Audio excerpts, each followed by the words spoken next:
ഡൽഹിയിലെ ജന്തർ മന്ദറിൽ വിദ്യാർത്ഥികളും യുവാക്കളും പ്രതിഷേധം ആരംഭിച്ചതിന് ശേഷം ഇത് മൂന്നാമത്തെ തവണ. ആ സമരം ആരംഭിക്കുന്നതിന് മുമ്പ് ഒരു തവണ ഇൻസ്റ്റഗ്രാമിലൂടെ, അതിനുശേഷം ഒരു തവണ ഇൻസ്റ്റഗ്രാമിലൂടെയും ഇപ്പോൾ എക്സിലൂടെയും, മൂന്നാമത്തെ തവണ രാജ്യത്തിൻ്റെ പ്രധാനമന്ത്രി നരേന്ദ്രമോദി അദ്ദേഹത്തിൻ്റെ വീഡിയോ സന്ദേശം നൽകിയിരിക്കുന്നു. ഇന്നലെ രാത്രി അദ്ദേഹം എക്സിലൂടെ പുറത്തുവിട്ട സന്ദേശത്തിൽ ഈ സമരവേദിയിൽ അദ്ദേഹത്തിനെതിരെ ഉയർത്തിയ മുദ്രാവാക്യങ്ങൾ, അല്ലെങ്കിൽ അദ്ദേഹത്തെ വ്യക്തിപരമായി അധിക്ഷേപിച്ചുകൊണ്ട്, അദ്ദേഹത്തിൻ്റെ വാക്കുകളിൽ പറഞ്ഞാൽ അദ്ദേഹത്തെയും അദ്ദേഹത്തിൻ്റെ മാതാവിനെയും വരെ അധിക്ഷേപിച്ചുകൊണ്ട് പലരും സംസാരിച്ചിരുന്നു. അത്തരം സംസാരങ്ങളെ അദ്ദേഹം പുതിയ തലമുറ അത്തരം സംസാരങ്ങളിൽ നിന്ന് വിട്ടുനിൽക്കണം എന്ന ഉപദേശം അദ്ദേഹം നൽകുകയാണ്. ആ വീഡിയോയിൽ അദ്ദേഹത്തെ കൂടുതൽ വേദനിപ്പിച്ചതായി അദ്ദേഹം പറയുന്നത്, പെൺകുട്ടികൾ വളരെ മോശം ഭാഷയിൽ സംസാരിച്ചതാണ്, അവരോടുകൂടി അദ്ദേഹം ക്ഷമിക്കുന്നുവെന്നും അതിൻ്റെ പേരിൽ അവർക്കെതിരെ ഏതെങ്കിലും വിധത്തിലുള്ള കേസുകൾ എടുക്കരുത് എന്നും അദ്ദേഹം ആ വീഡിയോ സന്ദേശത്തിൽ പറയുന്നു. തെറ്റുകൾ തിരുത്തി മുന്നോട്ട് പോവുകയാണ് വേണ്ടത് എന്ന് യുവാക്കളോട് അഭ്യർത്ഥിച്ചുകൊണ്ടാണ് ആ വീഡിയോ അദ്ദേഹം അവസാനിപ്പിക്കുന്നത്. പ്രധാനമന്ത്രി പാർലമെൻറ്റിൽ വരുന്നില്ല, പാർലമെൻറ്റിലെ ചോദ്യങ്ങൾക്ക് മറുപടി പറയുന്നില്ല, ജന്തർ മന്ദറിലെ പ്രക്ഷോഭങ്ങളിൽ ഉൾപ്പെട്ട വിദ്യാർത്ഥികളെ ഡൽഹി പോലീസിലെ അംഗങ്ങളും മഫ്തിയിലെത്തിയ ആളുകളും ആ സമരവേദിയിലെത്തിയ പോലീസ് അല്ലാത്ത ചിലരും ഒക്കെ വലിയ തോതിൽ ആക്രമിച്ചു എന്നുള്ള ആക്ഷേപങ്ങൾക്ക് പ്രധാനമന്ത്രിയോ ആഭ്യന്തരമന്ത്രിയോ മറുപടി പറയുന്നില്ല എന്നുള്ള വിമർശനങ്ങളൊക്കെ നിലനിൽക്കെയാണ് പ്രധാനമന്ത്രി സമൂഹ മാധ്യമങ്ങളിലൂടെ വീഡിയോ നിരന്തരം പങ്കുവച്ചുകൊണ്ടിരിക്കുന്നത്. ബഷീറിന് എന്താ തോന്നുന്നത്? പ്രധാനമന്ത്രി ഇന്നലെ പറയുന്നത് അദ്ദേഹത്തെ അപമാനിച്ചതിൽ അല്ലെങ്കിൽ അദ്ദേഹത്തെ അധിക്ഷേപിച്ച് സംസാരിച്ചതിൽ കേസൊന്നും എടുക്കേണ്ടതില്ല എന്ന് അദ്ദേഹം പറയുന്നുണ്ട്. പക്ഷേ ഡൽഹി പോലീസ് ആകട്ടെ ഫേസ്ബുക്കിന് നോട്ടീസ് അയക്കുന്നുണ്ട്. ഫേസ്ബുക്കിൻ്റെ അല്ലെങ്കിൽ മെറ്റയുടെ ഇന്ത്യയിലെ മേധാവിക്ക് നോട്ടീസ് അയച്ചിട്ടുണ്ട്. ഈ വീഡിയോയുടെ പേരിൽ ആരാണ്, ഈ വീഡിയോ അപ്ലോഡ് ചെയ്തത് ആരാണ്, അത് ഷെയർ ചെയ്തത് ആരാണ് എന്നൊക്കെ ചോദിച്ചുകൊണ്ട് നോട്ടീസ് അയച്ചുകൊണ്ടിരിക്കുന്നുണ്ട്. അപ്പോൾ അവർക്കൊക്കെ കേസെടുക്കാനുള്ളൊരു നടപടി ഒരു ഭാഗത്ത് നടക്കുന്നുണ്ട്. മറുഭാഗത്ത് പ്രധാനമന്ത്രി ഈ വിധത്തിൽ അതിനൊന്നും കേസെടുക്കേണ്ട കാര്യമില്ല, നമ്മൾ ഇതിനോടൊക്കെ ക്ഷമിക്കുകയാണ് വേണ്ടത്. ഒരുപക്ഷെ അദ്ദേഹം ഭാരതീയ പാരമ്പര്യം ഓർമ്മിപ്പിച്ചില്ല എന്നുള്ളതേ ഉള്ളൂ ആ വീഡിയോയിൽ. യഥാർത്ഥത്തിൽ കഴിഞ്ഞൊരു 15 വർഷത്തിനിടയിൽ ആദ്യമായാണ് BJPയുടെ ഒരു സോഷ്യൽ മീഡിയ എക്കോസിസ്റ്റം ഡിഫെൻസീവിലാവുന്നത്. അത് നമുക്ക് വളരെ ഒബ്വിയസാണ്. ഇതിനു മുമ്പുള്ള എല്ലാ അന്തരീക്ഷങ്ങളിലും, എല്ലാ രാഷ്ട്രീയ പ്രശ്നങ്ങളിലും, തെരഞ്ഞെടുപ്പ് വേളകളിലുമെല്ലാം വളരെ ഒഫൻസീവായ, അവർ തന്നെ നെറേറ്റീവ് തീരുമാനിക്കുകയും ലീഡ് ചെയ്യുകയും ചെയ്യുന്ന അത്രയും വലിയൊരു മേധാവിത്വം BJPയുടെ ഈ സോഷ്യൽ മീഡിയ സെല്ലിന്, അല്ലെങ്കിൽ BJP IT സെൽ എന്ന് നമ്മൾ വിളിക്കുന്ന ആ സംവിധാനത്തിനുണ്ട്. അത് ഒരേ സമയം തന്നെ അവരുടെ ദേശീയ വക്താക്കളാൽ നിയന്ത്രിക്കപ്പെടുകയും എന്നാൽ ഡീസെൻട്രലൈസ് ചെയ്ത് താഴേക്ക് പോകുന്നതിനനുസരിച്ച് വലിയൊരു മാസീവായ ഫുഡ് സോൾജേഴ്സിൻ്റെ പിന്തുണയോടുകൂടി നടപ്പാക്കപ്പെടുന്ന അതിവിശാലമായ ഒരു സംവിധാനമാണ്. അത് എങ്ങനെ സബ്ജക്റ്റ് തീരുമാനിക്കണം, എങ്ങനെ ഹാഷ്ടാഗുകൾ ഉപയോഗിച്ച് അതിനെ പെട്ടെന്ന് സ്പ്രെഡ് ചെയ്യണം, എങ്ങനെ ചെറിയ വീഡിയോകൾ ഉണ്ടാക്കി വിതരണം ചെയ്യണം, എങ്ങനെ അത് ഇന്ത്യയിലെ എല്ലാ ചെറിയ സൂക്ഷ്മ ഭാഷകളിലേക്ക് പോലും പരിഭാഷപ്പെടുത്തി നിമിഷങ്ങൾക്കകം ഒരു ദേശീയ കോൺവെർസേഷൻ അല്ലെങ്കിൽ ഒരു ദേശീയ നെറേറ്റീവ് എങ്ങനെ ഉണ്ടാക്കിയെടുക്കണം എന്നതിനെക്കുറിച്ച് അവരെ ആരും പഠിപ്പിക്കേണ്ടതില്ല. ഇത്രയും കാലം അത് വലിയ വിജയമായിരുന്നു. എന്നാൽ ജന്തർ മന്ദറിലെ സമരം എന്നത് അവരുടെ ഒരു ഗ്രിപ്പ് അതിൽ നിന്ന് പോയി എന്ന് അങ്ങനെ വിലയിരുത്തപ്പെട്ടിട്ടുണ്ട്. BJP IT സെൽ ആദ്യമായി ഡിഫെൻസീവിലാകുന്നു. ഏറ്റവും പ്രധാനം, ആ പാതിരാത്രിക്ക് ശേഷം അന്ന് നരേന്ദ്രമോദി ഇട്ട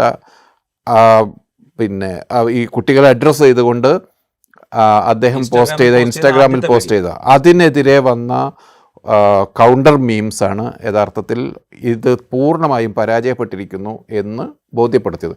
അതിൻ്റെ പിറ്റേന്നാണ് ധർമ്മേന്ദ്ര പ്രധാൻ രാജിവെച്ചത്.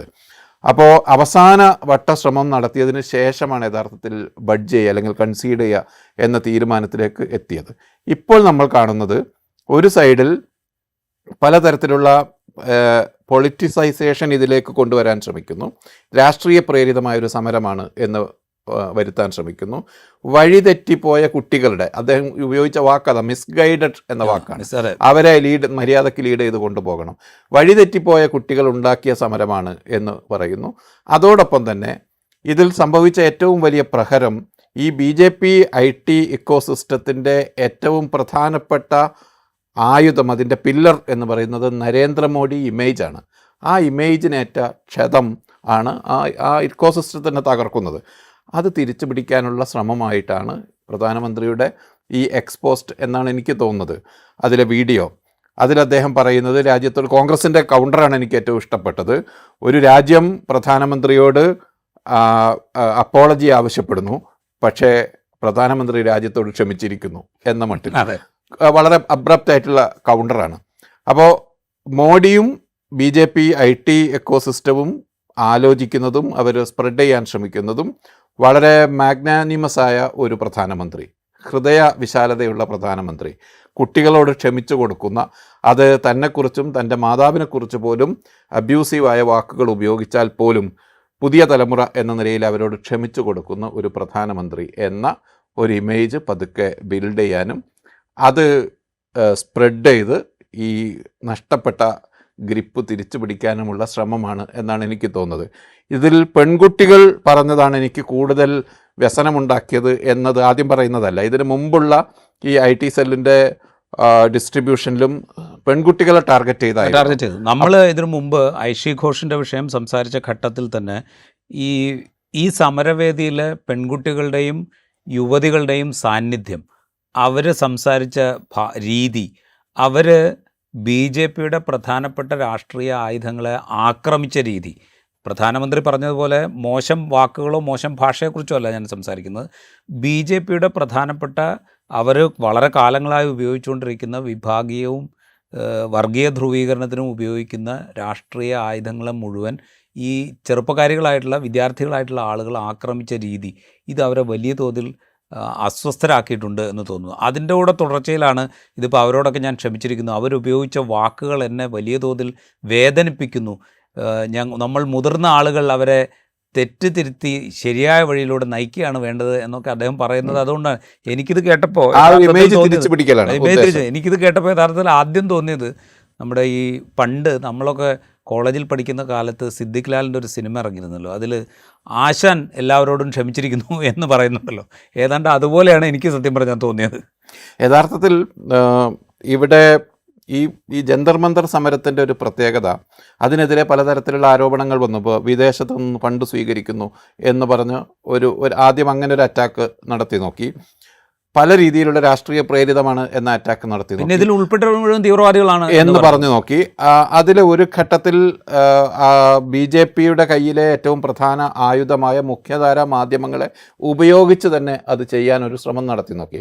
എനിക്ക് ഞാൻ ഓർക്കുന്നൊരു ഒരു ഷോർട്ട് ഒരു വീഡിയോ എന്ന് പറയുന്നത് CPIM ജനറൽ സെക്രട്ടറി MA ബേബിയെ ഒരു നാഷണൽ നെറ്റ്വർക്കിലെ ഒരു റിപ്പോർട്ടർ ഇങ്ങനെ പിന്തുടർന്ന് ഒരു പ്രതികരണം ചോദിക്കുന്നത് ഇതാണ്: താങ്കൾ ജന്തർ മന്തറിൽ നിന്ന് ഇവിടെ സമരത്തിൽ പങ്കെടുത്തതിന് ശേഷം താങ്കൾ നേരെ പോകുന്നത് ചൈനീസ് അംബാസിഡറെ കാണാനാണല്ലോ, അതെന്താണ് ബന്ധം?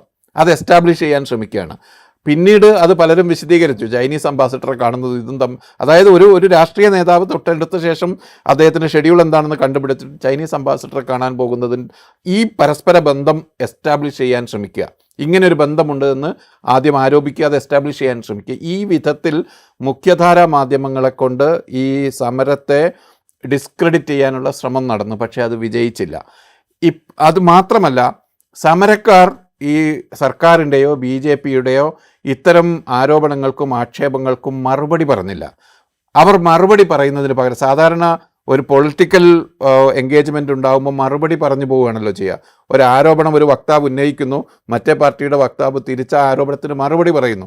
ഇവിടെ ഈ കുട്ടികൾ ഇവരൊക്കെ ഫസ്റ്റ് ടൈം പ്രൊട്ടസ്റ്റേഴ്സാണ്. അവർക്കിതൊന്നും പങ്കെടുത്ത് പരിചയമോ അല്ലെങ്കിൽ ഈ രീതി അറിയില്ല. രാഷ്ട്രീയ പാർട്ടിയുടെ രീതിയോ അതിൻ്റെ മെക്കാനിസമോ അല്ല അവരുടേത്. അവർ മറുപടി പറയാൻ പോകുന്നതിന് പകരം അവർ പരിഹസിച്ചു തള്ളി, മീംസ് ഉണ്ടാക്കി, കൗണ്ടർ മീംസ് ഉണ്ടാക്കി ഇതിനെ പരിഹസിച്ചു തള്ളി. ആ ഭാഗത്താണ് യഥാർത്ഥത്തിൽ തടുക്കാൻ പറ്റാതെ പോയത്. അവർ ഡയറക്റ്റായിട്ട് ആക്ഷേപങ്ങൾക്ക് മറുപടി പറഞ്ഞിരുന്നെങ്കിൽ ഒരു പക്ഷേ ആ ഒരു വിഷയം അല്ലെങ്കിൽ ഇവരുടെ ഒരു കാഴ്ചപ്പാടിനനുസരിച്ച് ഈ വിഷയത്തെ ബിൽഡ് ചെയ്ത് കൊണ്ടുപോകാൻ പറ്റും. അവർ നേരിട്ട് മറുപടി പറഞ്ഞു പോയിരുന്നുവെങ്കിൽ ഈ സമരം രാഷ്ട്രീയ പ്രേരിതമാണ്, ഈ വിദ്യാർത്ഥികൾ മുഴുവൻ ഇതിൻ്റെ പുറകിൽ നിന്ന് നിയന്ത്രിക്കപ്പെടുന്ന രാഷ്ട്രീയ പ്രസ്ഥാനങ്ങളുടെയോ അല്ലെങ്കിൽ പ്രതിപക്ഷ പാർട്ടികളുടെയോ മുഖംമൂടികൾ മാത്രമാണ് എന്നൊക്കെയുള്ള വിധത്തിൽ അതിനെ മാറ്റി തീർക്കാൻ ബി ജെ പിക്ക് എളുപ്പത്തിൽ സാധിക്കുമായിരുന്നു. അതിനൊന്നുള്ള അവസരം കുട്ടികൾ കൊടുത്തില്ല. അവരുടെ പുതിയ സാങ്കേതികവിദ്യ ഉപയോഗിച്ചുകൊണ്ട് അവരേത് വിധത്തിലാണോ കാര്യങ്ങളോട് പുതിയ കാലത്ത് പ്രതികരിച്ചുകൊണ്ടിരിക്കുന്നത് ആ വിധത്തിലാണ് ഈ വിഷയങ്ങളോടൊക്കെ പ്രതികരിച്ചത്. ആ പ്രതികരണം പക്ഷേ വളരെ സ്ട്രോങ് ആയിരുന്നു എന്നുള്ളത് നമുക്ക് മറന്നുകൂടാ. വളരെ ഇൻസ്റ്റന്റ് ആയിട്ടാണ് അത് ചെയ്തത്, വളരെ പെട്ടെന്ന്. ചൈനീസ് എംബസിയുടെ കാര്യം, ചൈനീസ് അംബാസഡറെ കാണാൻ പോകുന്ന കഥ ബഷീർ പറഞ്ഞല്ലോ. എനിക്കിപ്പോഴും ഓർമ്മയുണ്ട്. അതിനകത്തൊരു ഒരു ഒരു മീം പോലെയുള്ളൊരു സാധനം കുട്ടികളുണ്ടാക്കിയത്. ചൈനയിൽ നിന്ന് 20 രൂപ കിട്ടി, റഷ്യയിൽ നിന്ന് 10 രൂപ കിട്ടി, മറ്റേ അമേരിക്കയിൽ നിന്ന് 10 രൂപ കിട്ടി, ഇതെല്ലാം കൂടെ ചേർത്തിട്ടാണ് ഞങ്ങൾ ജന്തർ മന്ദറിലേക്ക് വന്നത് എന്നൊക്കെ പറഞ്ഞിട്ടുള്ള വലിയ തോതിലുള്ള ആളുകളെ കളിയാക്കുന്ന വിധത്തിൽ പാകിസ്ഥാനിൽ നിന്ന് 10 രൂപ കിട്ടി. ഏതായാലും ഇന്ന് കാണുന്ന ഈ കാഴ്ച മോഡിയുടെ ഏറ്റവും അവസാനത്തെ എക്സ്പോസ്റ്റ് എന്ന് പറയുന്നത് ഈ ഒരു post Jantar Mantar protest strategy പതുക്കെ രൂപീകരിക്കുന്നതിലും അത് തിരിച്ചു പിടിക്കാനുള്ള ശ്രമത്തിൻ്റെയും ഭാഗമാണ് എന്നാണ്. അതിൽ BJPയുടെ IT സെല്ലിൻ്റെ ഒരു ചരിത്രം വെച്ച്, അവരുടെ ഒരു അക്കാര്യത്തിലുള്ള പ്രിപ്പയർഡ്നെസ് വെച്ച് അവരത് തിരിച്ചു പിടിച്ചുകൂടായികയില്ല എന്നാണ് എനിക്ക് തോന്നുന്നത്. ഒരുപക്ഷെ ഇത്രയും സുസജ്ജമായൊരു സംവിധാനം ലോകത്ത് വേറൊരു രാഷ്ട്രീയ പാർട്ടി അത് തിരിച്ചു പിടിക്കാനുള്ളൊരു ചാൻസ് അത്ര എളുപ്പമാണെന്ന് എനിക്ക് തോന്നുന്നില്ല. വെച്ചാൽ അതിനുള്ള മെഷീനറി അവർക്കുണ്ട്, അതിനുള്ള സൈന്യം അവർക്കുണ്ട്. ഇപ്പം നേരത്തെ ബഷീർ വിവരിച്ചതുപോലെ തന്നെ അങ്ങ് കാശ്മീർ മുതൽ അങ്ങ് കന്യാകുമാരി വരെ നീണ്ടു കിടക്കുന്ന വലിയ സൈന്യം അവർക്കുണ്ട്. ഈ സൈബർ രംഗത്ത് പ്രവർത്തിക്കുന്ന സൈന്യം അവർക്കുണ്ട്. അതുകൊണ്ട് അവരതിന് ശ്രമിക്കും വലിയ തോതിൽ.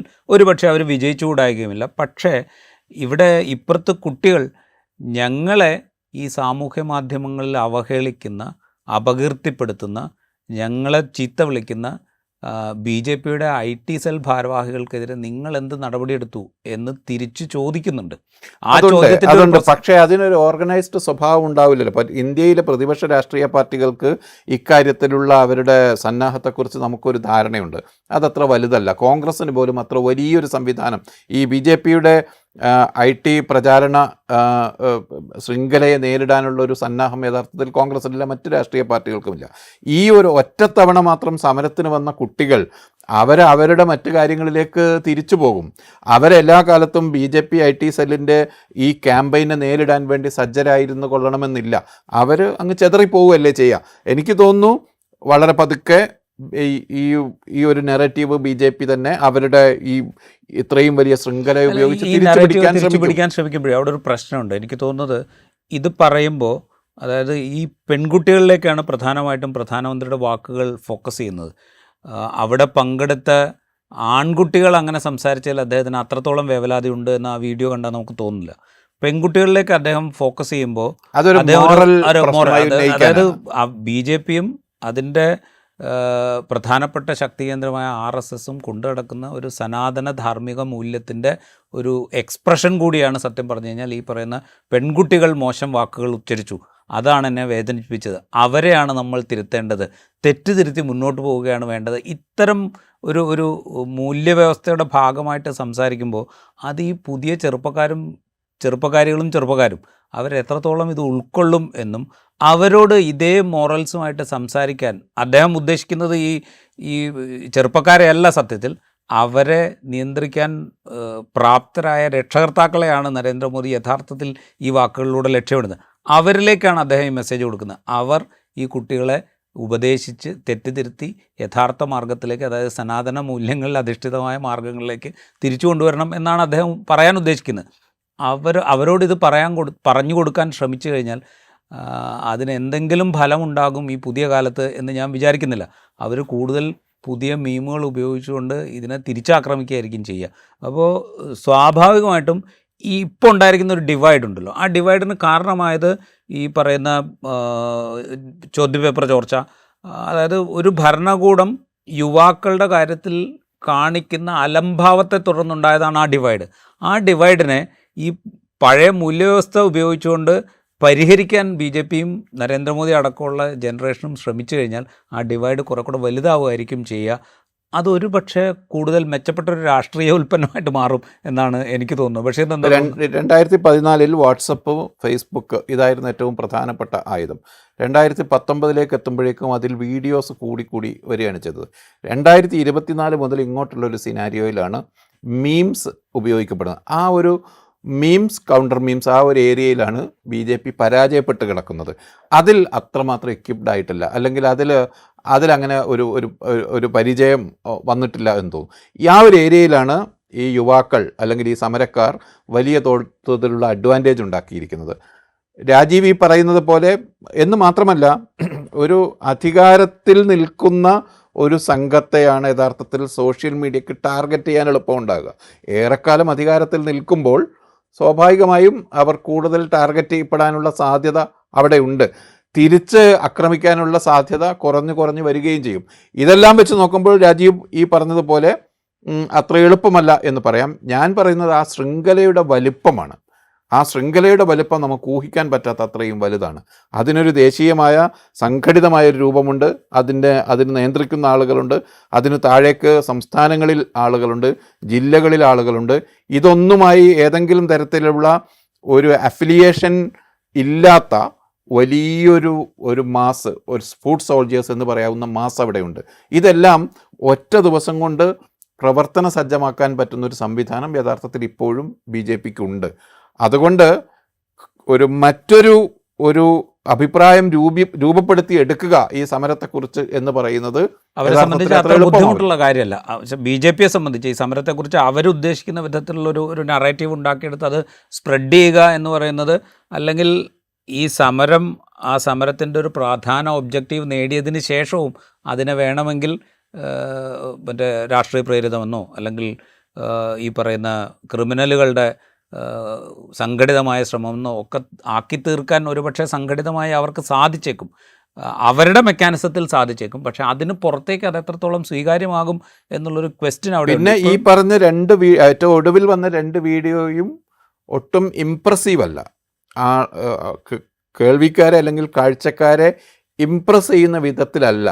അദ്ദേഹത്തിൻ്റെ ശബ്ദത്തിലും ബോഡി ലാംഗ്വേജിലും ഒക്കെ ഈ ക്ഷീണം പ്രകടമാണ്. നേരത്തെ അങ്ങനെയല്ലല്ലോ മോഡിയുടെ ഒരു വീഡിയോയിൽ സംഭവിക്കുന്നത്. ക്ഷീണം പ്രകടമാണ് എന്നത് വളരെ ഒബ്വിയസ് ആണ് ഇതിൽ. ഏതായാലും പക്ഷേ പുതിയ ശ്രമം തുടങ്ങിയിരിക്കുന്നു എന്നതിന് തെളിവാണ്. അതായത് ഈ നെറേറ്റീവിനെ മാറ്റിപ്പിടിക്കാനുള്ള ഒരു കൗണ്ടർ ആർഗ്യുമെൻ്റ്, അതല്ലെങ്കിൽ വേറെ രീതിയിലുള്ള ഒരു ചിത്രീകരണം വളരെ ഓർഗാനിക്കായി തന്നെ കൊണ്ടുവരാനുള്ള ഒരു ശ്രമം, അതിൻ്റെ ഏറ്റവും പ്രധാനപ്പെട്ട ടൂളിനെ തന്നെ, ഏറ്റവും പ്രധാന ടൂൾ നരേന്ദ്രമോദിയാണല്ലോ, ഏറ്റവും പ്രധാന ടൂളിനെ തന്നെ ഉപയോഗിച്ച് മുൻനിർത്തി ചെയ്യാൻ BJP തുടങ്ങിയിരിക്കുന്നു എന്നതിൻ്റെ ലക്ഷണമാണിത്. റൈറ്റ്. എന്തായാലും ധർമ്മേന്ദ്ര പ്രധാൻ്റെ രാജിയിലൂടെ ഏറ്റ വലിയ തിരിച്ചടിക്ക് പ്രധാനമന്ത്രി ഈ സമൂഹ മാധ്യമങ്ങളിലൂടെ നടത്തിക്കൊണ്ടിരിക്കുന്ന പ്രചാരണങ്ങളിലൂടെ അതിന് BJPയുടെ IT സെല്ലും അതിൻ്റെ കാലാൾപ്പടയും നൽകിക്കൊണ്ടിരിക്കുന്ന പ്രചാരണത്തിലൂടെ മറികടക്കാൻ കഴിയുമോ എന്നുള്ളതാണ് പ്രധാനപ്പെട്ട ചോദ്യം. ഈ എപ്പിസോഡ് ഇവിടെ പൂർത്തിയാവുന്നു. മറ്റൊരു എപ്പിസോഡുമായി വീണ്ടും കാണാം.